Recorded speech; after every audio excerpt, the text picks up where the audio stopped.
estruendo de las muchas aguas.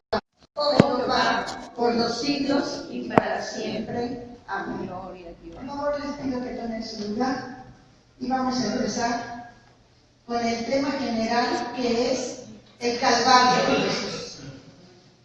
El tema particular es ¿quién mató a Jesús?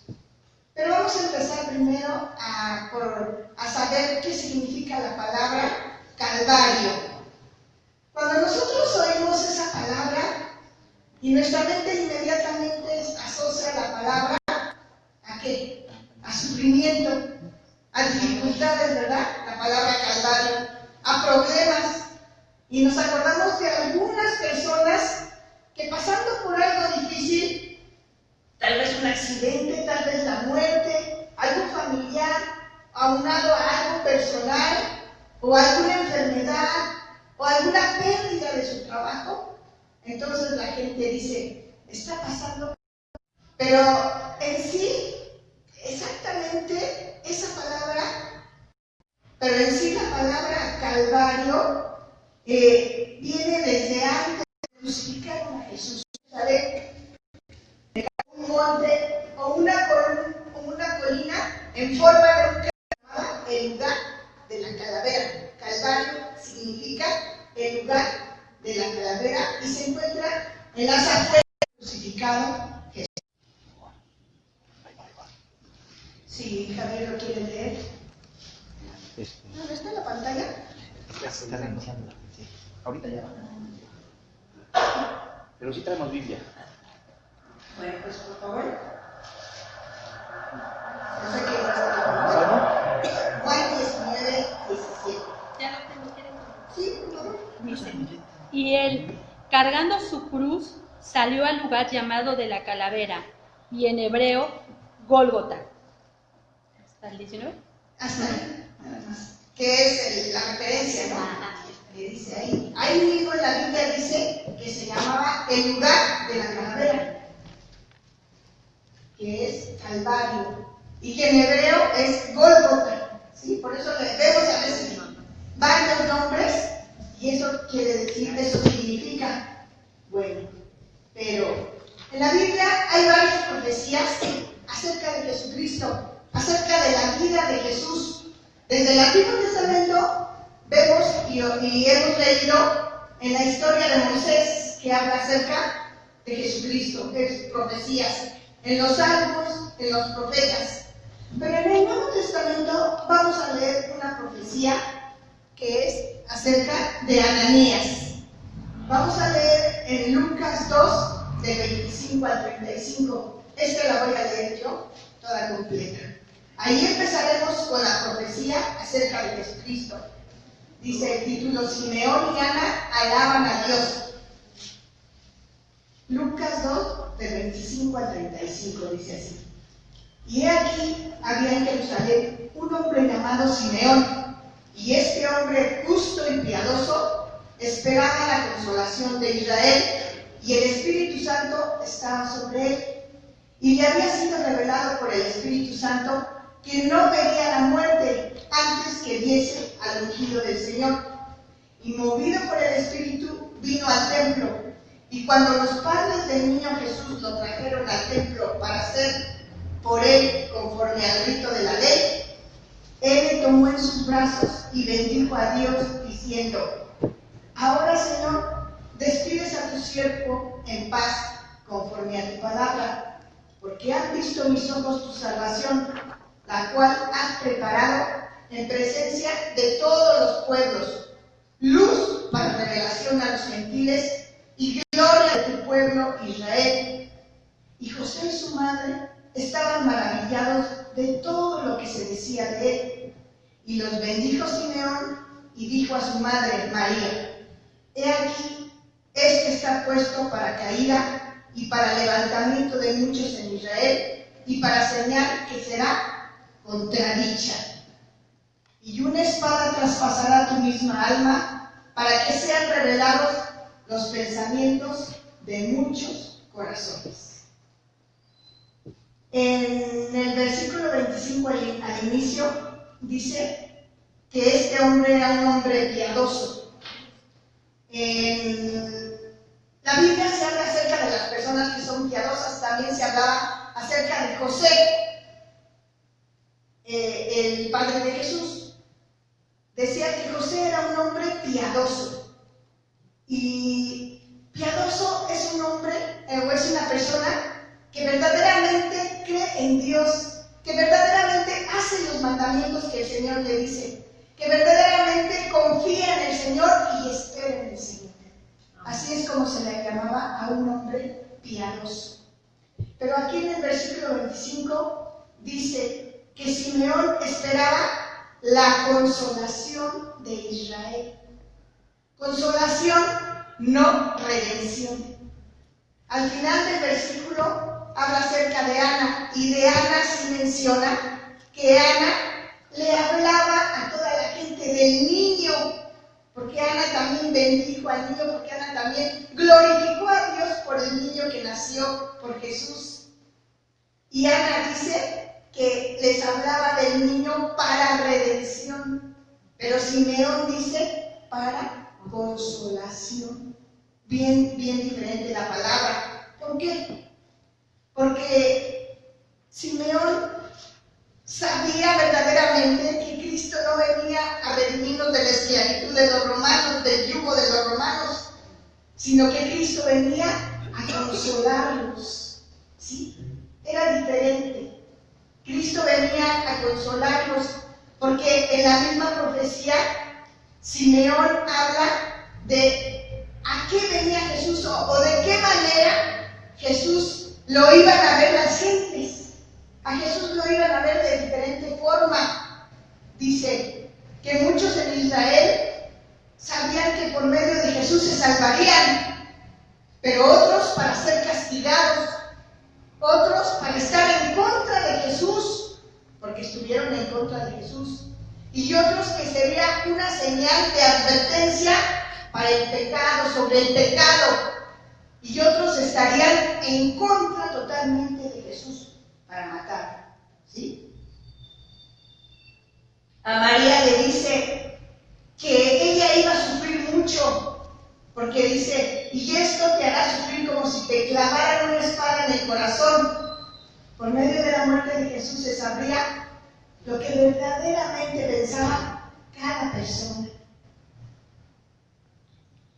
María dice que desde que nació, cuando los reyes le fueron a entregar los tesoros, María guardaba todas las cosas en su corazón, las meditaba, las guardaba, reflexionaba sobre ellas, pero yo creo que ninguna mamá se imaginaba el dolor que iba a pasar a futuro.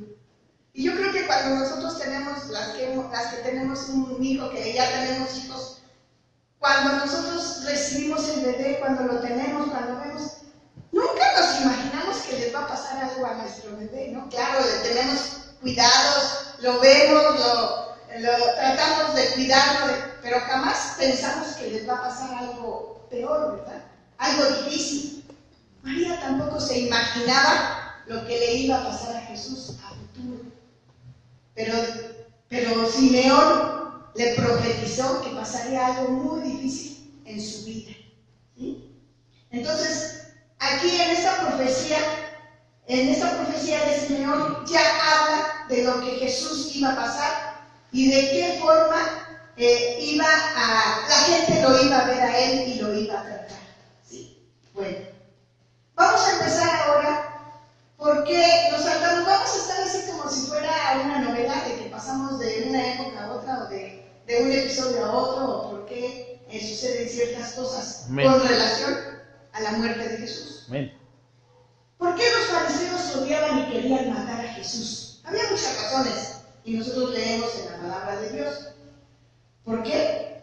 Porque una de las cosas que él dijo era que era hijo de Dios. Y era lo más grave para los fariseos, ¿verdad?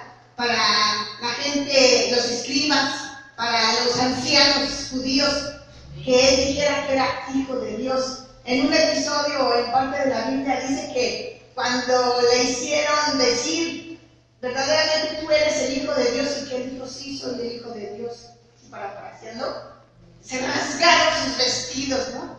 ¿Cómo era posible? ¿No? A mí se me hace así, cuando yo lo leo, se me hace como muy dramático, ¿no?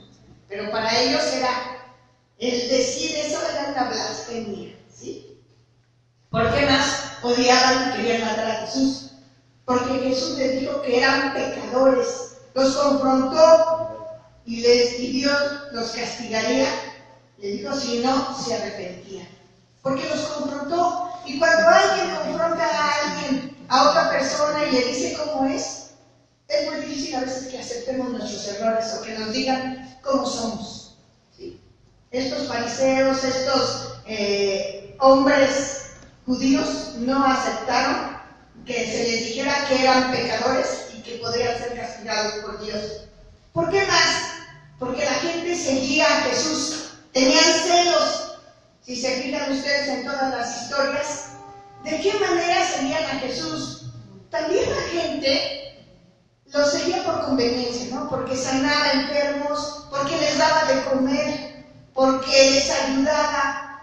En cierta forma, también lo seguían por conveniencia, pero otros no, otros verdaderamente sabían que era el Hijo de Dios, porque transformaba sus corazones, porque sus palabras llegaban a su corazón de estas personas, porque por medio de su enseñanza de Jesús, estas personas veían esa consolación de Jesús. Gloria a Dios.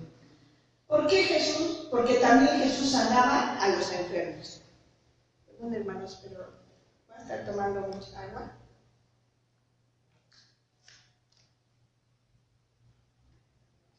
También porque políticamente o ante el gobierno, Jesús cumplía las leyes. ¿De qué manera cumplía las leyes? No encontraban en él nada que pudiera decir, está haciendo esto, está cometiendo estos errores. No encontraban nada. Él pagaba sus impuestos y respetaba a los gobernantes. ¿Por qué lo querían matar? Porque Jesús no los obedecía, pues habían cambiado los mandamientos de Dios. Por eso también. Porque Jesús nunca quebrantó los mandamientos de Dios. ¿Qué contradicción de Jesús si hubiera quebrantado algún mandamiento? Ellos mismos lo hubieran matado. Así. Vamos a ver el nacimiento de la conspiración. Los dirigentes judíos, amenazados con la evidente popularidad de Jesús entre el pueblo de Jerusalén, se reunieron clandestinamente para discutir qué hacer con él. Y vamos a ver quiénes se reunieron. Se reunieron los principales sacerdotes, uno de ellos que era Caifás. Mateo 26, 3, 5. Ahí está ya. Se reunieron los escribas y se reunieron los ancianos del pueblo. Entonces los principales sacerdotes, los escribas y los ancianos del pueblo. Dice así. Entonces los principales sacerdotes, los escribas y los ancianos del pueblo se reunieron en el patio del sumo sacerdote llamado Caifás y tuvieron consejo para prender con engaño a Jesús y matarle. ¿Sí? Esa fue la primera conspiración. ¿Cuál fue el primer intento de matar a Jesús? Ahora vamos a irnos al primer intento. Desde su nacimiento. Tuvo lugar inmediatamente después de su nacimiento. ¿Quién? Herodes. Herodes mandó a matar a todos los niños de los alrededores de Belén cuando supo que había nacido un bebé al cual le decían que era el Mesías. Pero un ángel del Señor le avisó a José y la pequeña familia huyó a Egipto hasta que pasara la amenaza. Ese fue el primer intento de matar a Jesús. ¿Por qué no fue muerto? ¿Por qué no lo mataron como bebé? Porque todavía no era su tiempo de morir. Dios lo tenía que cuidar porque todavía no llegaba su tiempo, porque la profecía se tenía que cumplir respecto a la vida de Jesús. Ahora, en la Biblia se menciona acerca de su nacimiento de Jesús y se menciona hasta que él tenía 12 años. Cuando cuando huyeron a Egipto, después, a los 12 años, Jesús empieza a manifestar de dónde provenía.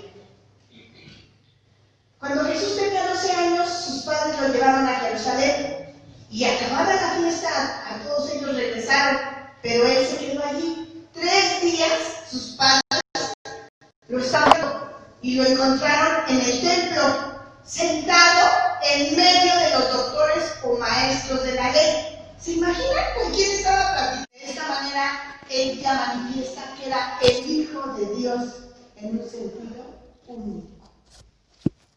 Allí empieza Jesús ya a demostrar y a decir quién era él. Después de los 12 años pasaron 18 años de estar con los maestros de la ley. De los 12 años a los 30 pasaron 18 años. Cuando Jesús ya empieza su ministerio, no hay nada escrito, no hay nada relacionado a él. Yo estaba leyendo acerca de esto y dije, yo, en mi forma muy personal, dije, tal vez ancianos o algunos de a sanar, hablar de la palabra de la familia de algunas personas que él había nacido en una familia que su mamá, que Jesús dice, y Jesús en sabiduría que se va muy orgulloso de sus hijos, dice mi hija, no nació. Le digo, yo quería una niña, Dios me concedió que fuera. ¿Te sientes orgullosa de mí?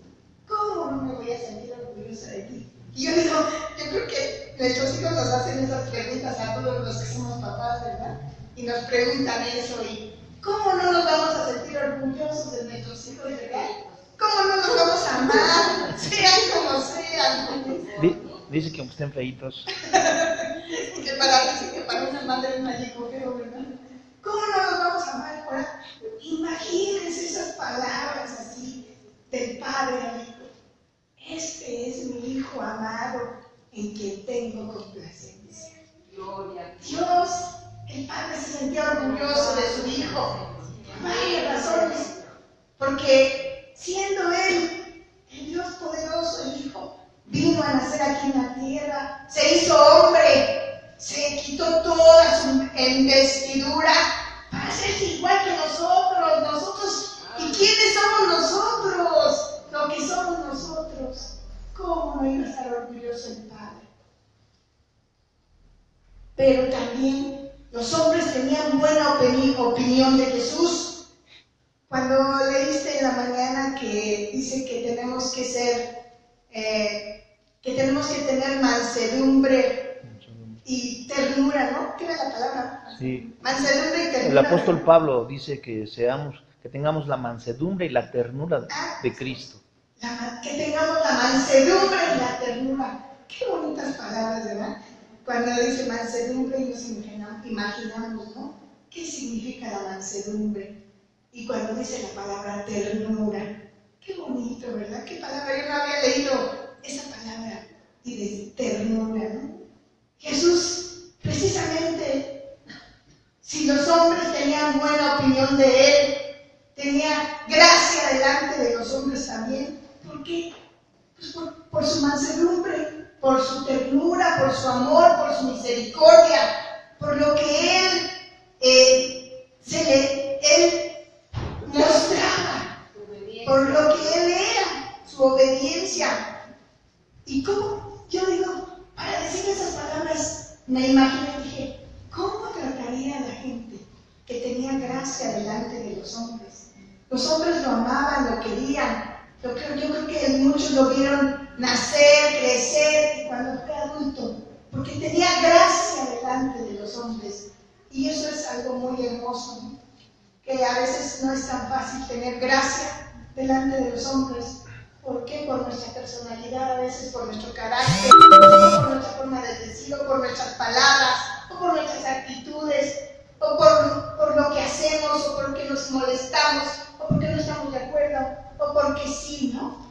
O porque sí, porque es una persona tierna, porque es una persona tranquila, porque es una persona con mansedumbre. Qué bonito, ¿verdad? Que alguien tenga esa referencia sobre otra persona aquí en la tierra. Pues así, Jesús tenía gracia delante de Dios y de los hombres. Vamos a ver la primera de sus intervenciones públicas. Ahora ya pasamos a cuando Jesús empieza su ministerio.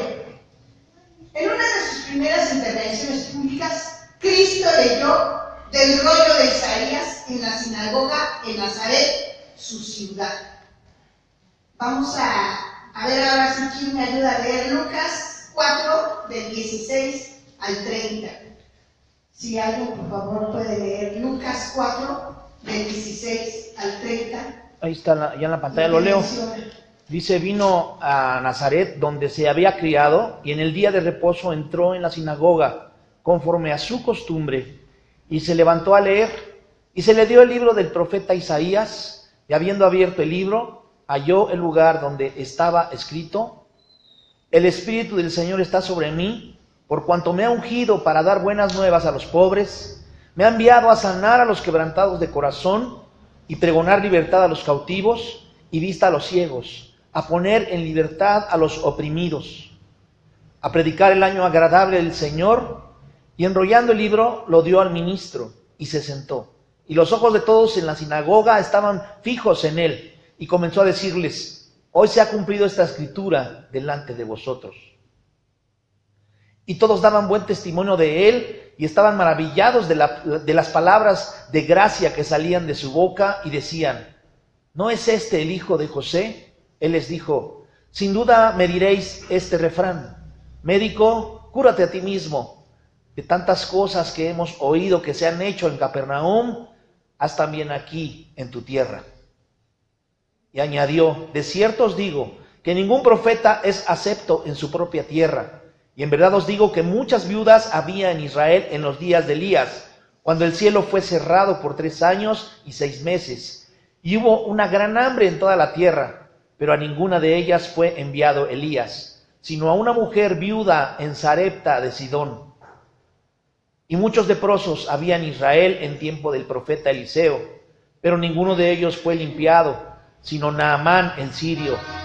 Al oír estas cosas, todos en la sinagoga se llenaron de ira, y levantándose, le echaron fuera de la ciudad y le llevaron hasta la cumbre del monte sobre el cual estaba edificada la ciudad de ellos, para despeñarle. Mas él pasó por en medio de ellos y se fue. Las personas se enfurecieron cuando empezaron a oír acerca de que de él mismo él mismo decía quién era el que el profeta escribió esto. Pues se molestaron las personas, ¿verdad? Por todo lo que se dice aquí en la palabra y que él mismo era. Y lo llevaron fuera de la ciudad, al borde de un despeñadero junto a la ciudad. El plan de ellos era matarlo, despeñarlo y acabar con su vida. Pero Dios todavía estaba con él y no era su tiempo de que él muriera. ¿Sí? Les molestó que hablara de sí mismo, de todo lo que él iba a hacer y de todo lo que él era. Esa fue una de sus primeras intervenciones. Se estaban dando cuenta de lo que él mencionaba de sí mismo. ¿Por qué tuvieron que esperar más tiempo para matarlo? Primero, porque se dieron cuenta de que Jesús era muy popular. Entonces, por eso lo querían asesinar. Los líderes no se atrevían a convertirlo en un mártir por temor a hacerlo aún más influyente. Era más influyente que estuviera muerto que vivo.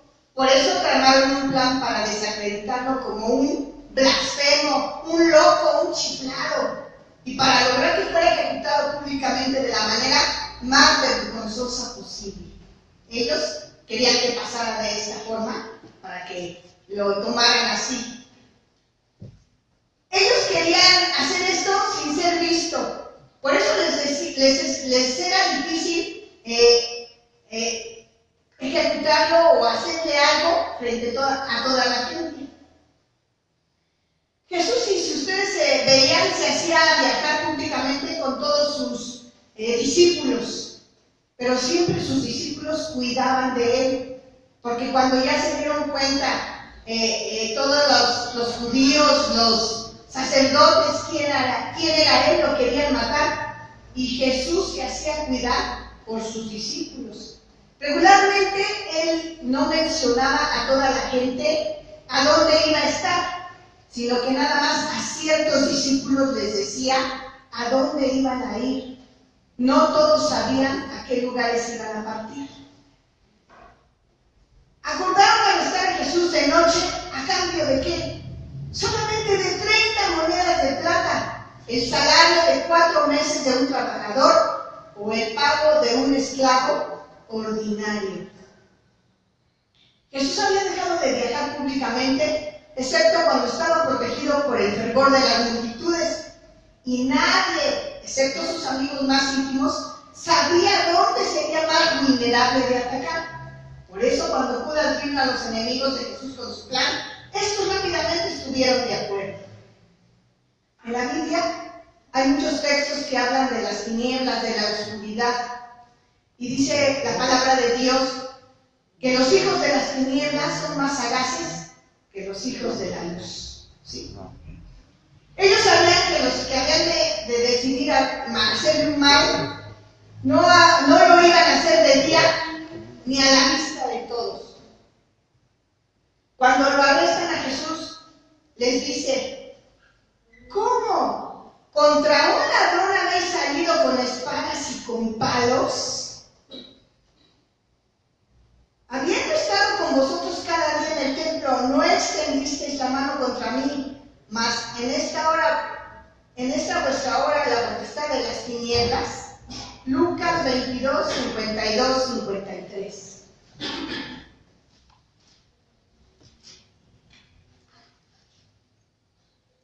Porque ellos,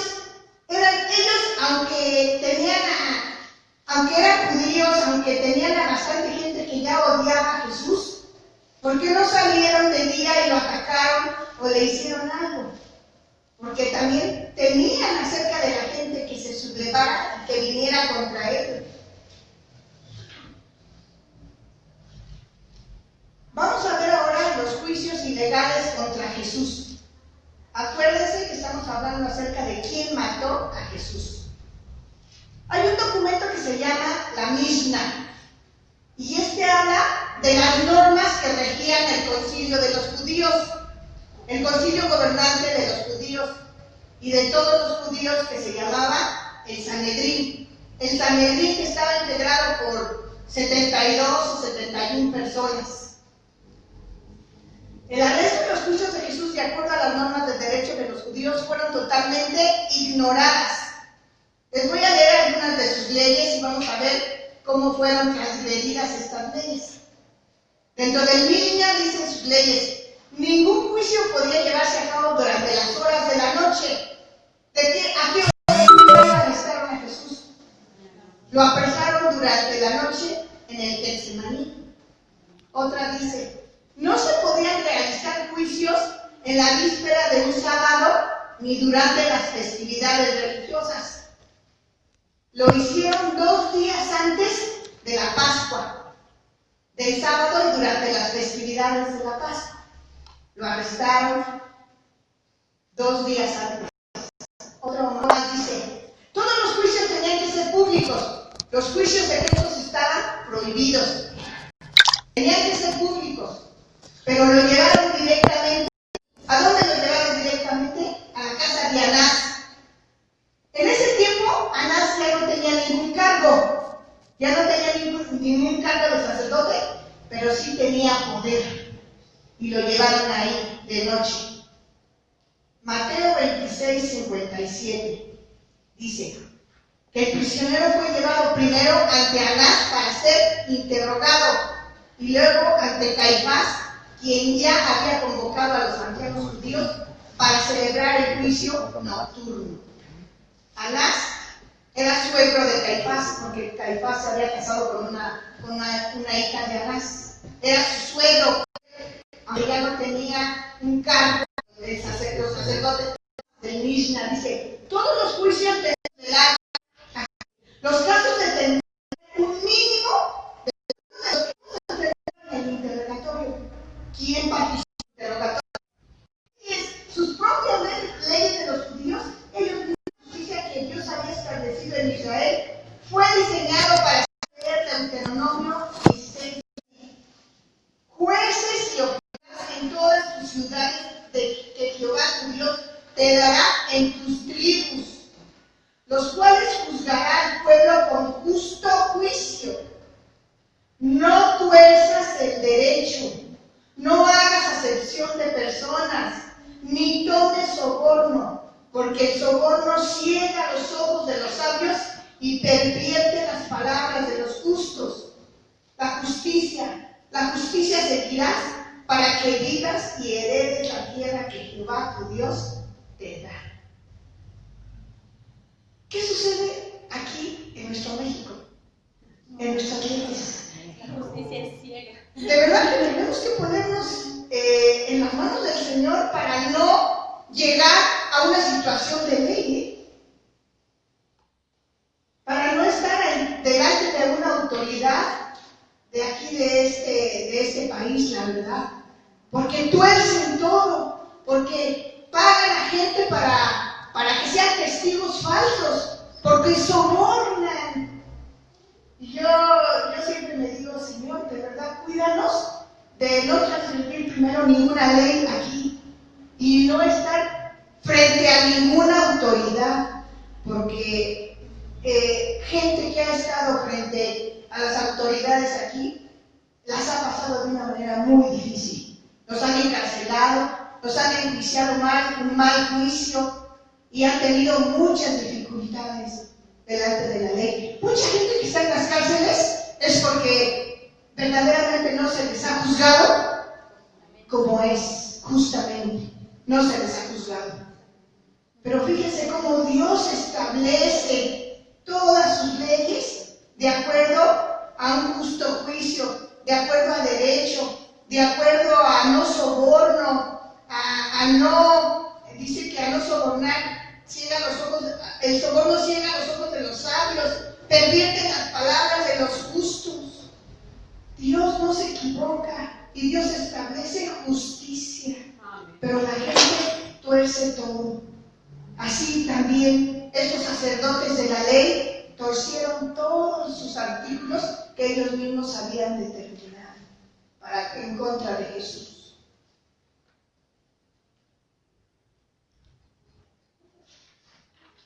Vamos a leer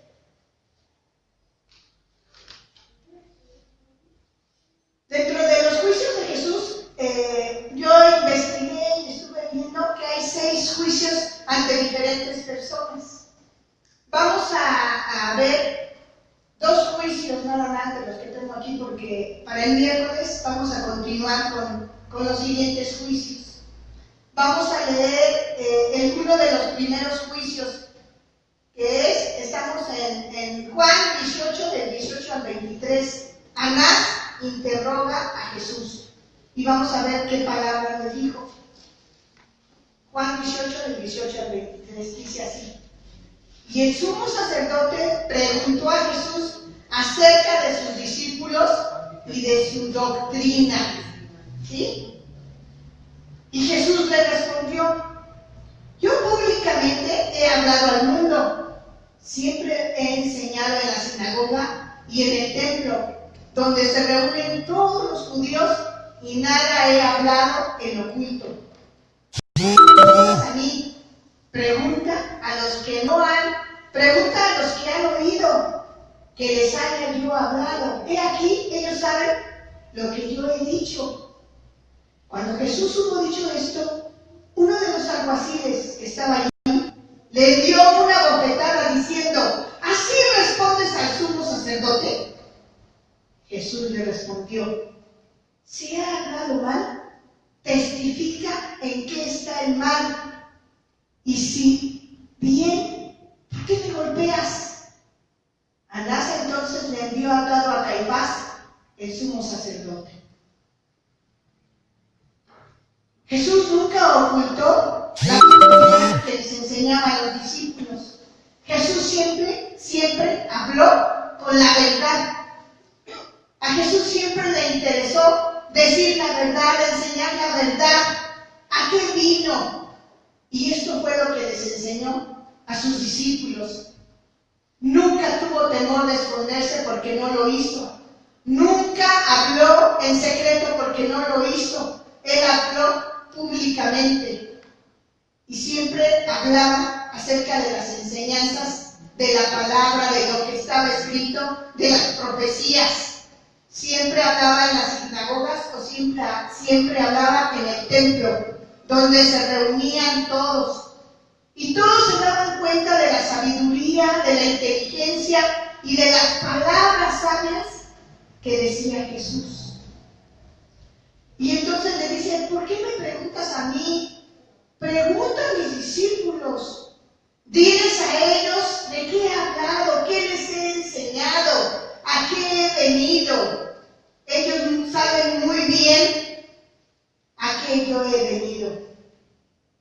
Pero los alguaciles le trataron mal e inmediatamente lo abofetearon, porque sabían que Jesús estaba hablando verdad, que Jesús se estaba defendiendo. Aparentemente Jesús se veían sus palabras también directas hacia ellos, pero únicamente Jesús estaba diciendo la verdad, lo que a ellos no les convenía, porque ellos hablaban mentira, porque ellos todo lo que hacían dentro de su grupo de familia.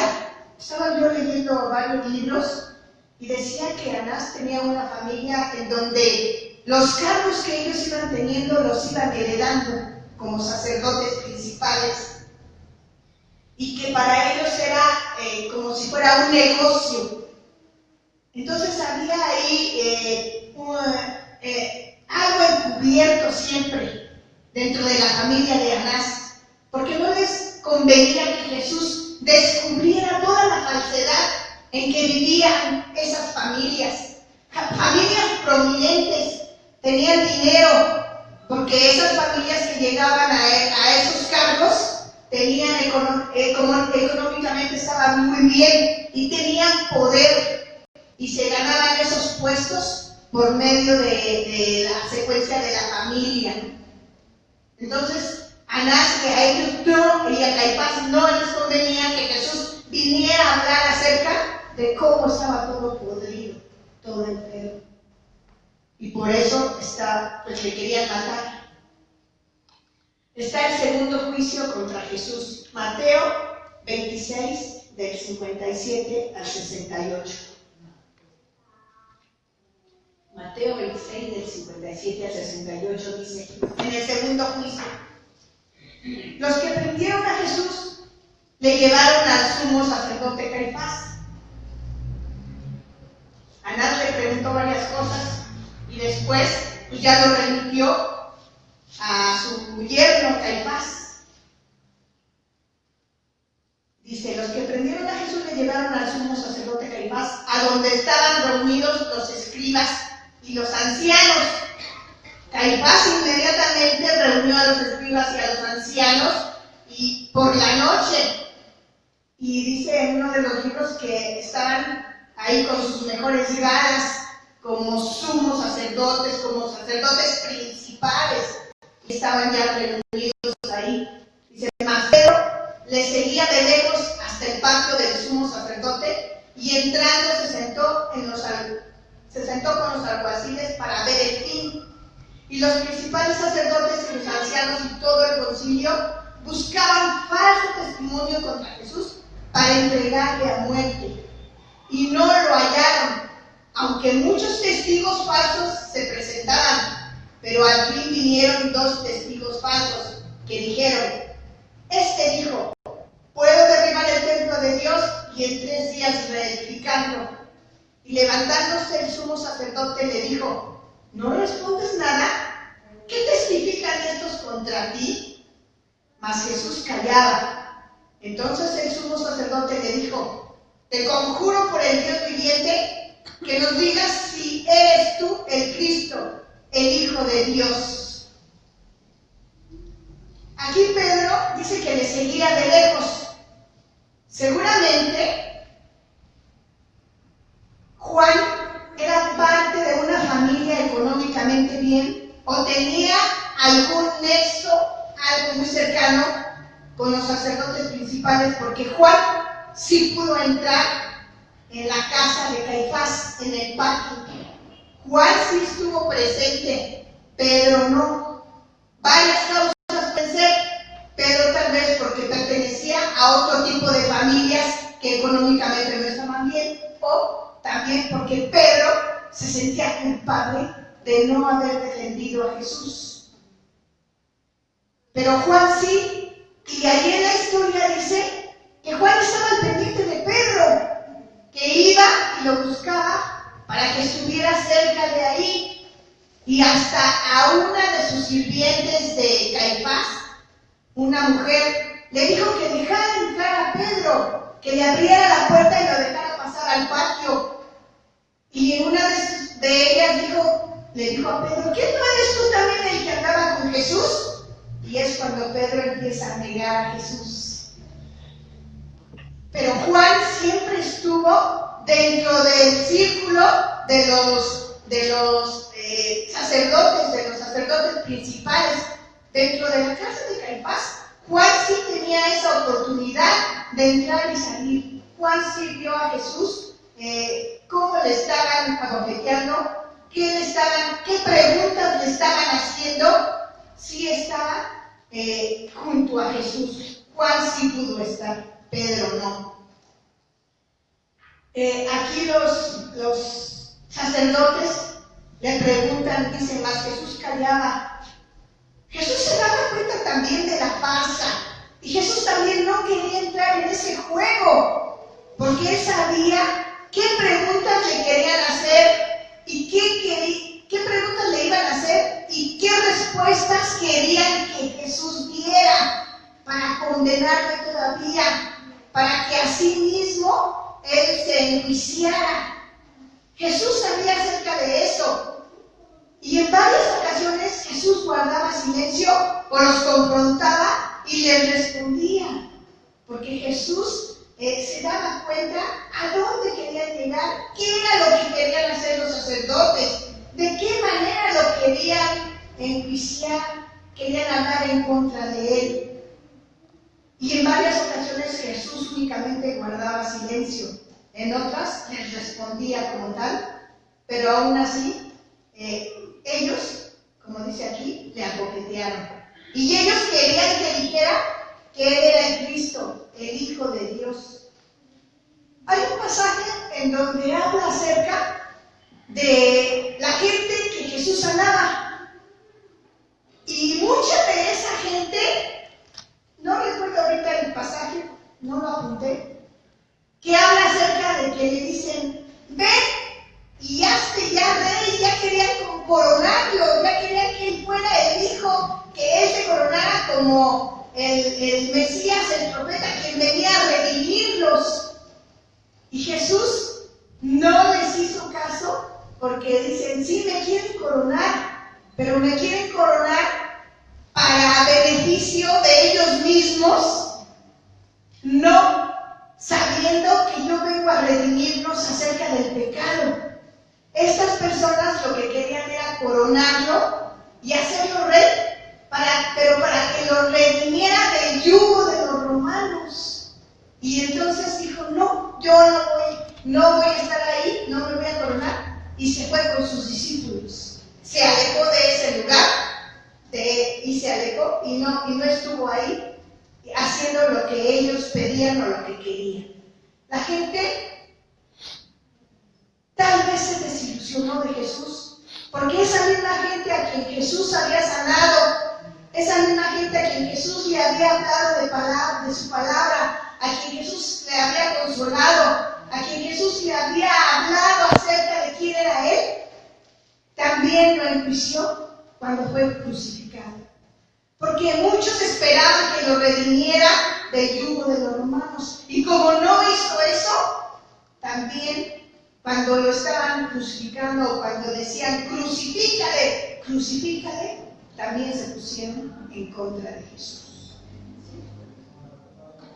Voy a dejar hasta aquí.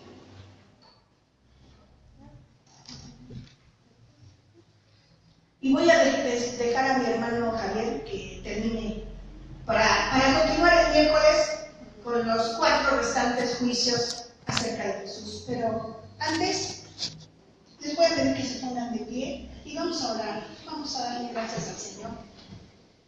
Porque cada vez que leemos la palabra de Dios, cada vez que nos detenemos en una palabra, en una frase, en algo tan importante, algo que sucedió, Dios nos va aclarando más cosas acerca de por qué vino a este mundo, ¿verdad?